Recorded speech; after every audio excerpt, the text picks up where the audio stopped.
Nous allons calculer des limites pour des fonctions logarithmiques. Une fonction logarithmique est une fonction de la forme y est égale à log en base b d'une fonction u de x. La fonction logarithmique est un exposant. Il s'agit donc de l'exposant qu'il faut attribuer à la base b pour obtenir u de x. Donc, lorsqu'on calcule une limite, par exemple, une limite lorsque x s'approche d'une valeur a de la fonction logarithmique, log en base b de u de x, ce qu'on cherche en réalité, c'est la valeur vers laquelle s'approche l'exposant qu'on attribue à la base b pour obtenir la valeur vers laquelle s'approche la fonction u de x lorsque x s'approche de a. Voici quelques exemples. Pour calculer la limite d'une fonction logarithmique, on utilisera les propriétés des fonctions logarithmiques ainsi que les propriétés des limites. Par exemple, pour calculer cette limite, on remplace la valeur x par sa valeur. Donc, on calcule log en base 2 de 16. Log en base 2 de 16, c'est un exposant. Donc, on cherche l'exposant qu'il faut attribuer à la base 2 pour obtenir 16. Donc, on sait que 2 exposant 4 est égal à 16. Donc, la réponse est 4. Faisons un autre exemple. Calculons la limite lorsque x s'approche de 2 plus de log en base 1 dixième de x au carré moins 4. Donc, ici, dans la fonction, on remplace x par sa valeur. Donc, on cherche log en base 1 dixième de 2 plus, qu'on met au carré, moins 4,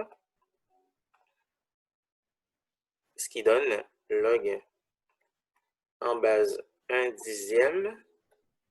2 plus, c'est un nombre qui est plus grand que 2. Au carré va donner un nombre plus grand que 4, mais très proche de 4. Moins 4 va donner un nombre très proche de 0, mais positif. Maintenant, quel exposant faut-il attribuer à 1 dixième pour obtenir 0? Donc, si on donne infini comme exposant, on obtient 1 sur 10 exposant infini qui donne 0. Donc, la réponse est infinie. Voici deux autres exemples. Calculons la limite de la fonction logarithmique suivante lorsque x s'approche de l'infini. Pour ce faire, on remplace x par sa valeur dans la fonction logarithmique. Donc, log en base 3 de infini sur infini. Donc, à l'intérieur de la fonction logarithmique, on obtient une forme indéterminée. Pour lever l'indétermination, il faut factoriser par le terme de degré le plus élevé. On obtient limite lorsque x tend vers infini de log en base 3. Au numérateur, on met en facteur le terme de degré le plus élevé, qui est x. Donc, facteur de 9 plus 1 sur x divisé par x. On peut maintenant simplifier par x. La limite devient limite lorsque x tend vers infini de log en base 3 de 9 plus 1 sur x. Maintenant, on peut remplacer x par infini.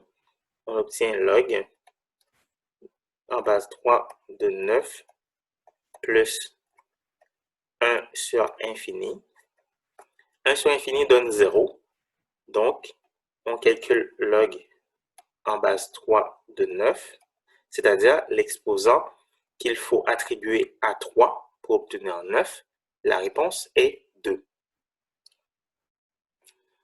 Calculons la prochaine limite. On remplace x par sa valeur dans le logarithme. On obtient log en base 1 cinquième de 1 sur 0 plus. Ici, on a 9 moins une valeur plus petite que 3 au carré, mais très proche de 3, qui donne une valeur très proche de 9, mais plus petit que 9, qui donne 0 plus. Maintenant, log en base 1/5 de 1 sur 0 plus qui donne infini. Donc, maintenant, on cherche l'exposant qu'il faut attribuer à 1/5 pour obtenir infini. Cet exposant est moins l'infini. Voici deux derniers exemples. Pour calculer la limite, on remplace x par sa valeur. On obtient ln de 0 sur 0. Pour lever les déterminations 0 sur 0, il faut factoriser et simplifier. On obtient limite lorsque x s'approche de 1 de la fonction ln. Pour factoriser, on peut utiliser somme produit au numérateur. On obtient x moins 1 fois x moins 2. Au dénominateur, on peut factoriser par moins 1 pour faire apparaître x moins 1. Donc, on obtient moins x moins 1. Par la suite, on peut simplifier par x moins 1. La limite devient limite lorsque x s'approche de 1 de ln de moins x moins 2. On peut maintenant évaluer la limite en remplaçant x par sa valeur. On obtient ln de moins 1 moins 2. Donc, ce qui donne ln de 1. Donc, la fonction ln est la fonction log en base e. Donc, log en base e de 1 est l'exposant qu'il faut attribuer à e pour obtenir 1. Cet exposant est 0. Donc, ln1 est égal à 0. Voici un dernier exemple. Pour calculer la limite, on remplace infini. On obtient infini fois 2 ln de infini moins ln de infini, ce qui donne infini fois infini moins infini. Pour lever les déterminations infini moins infini, il faut réécrire l'expression.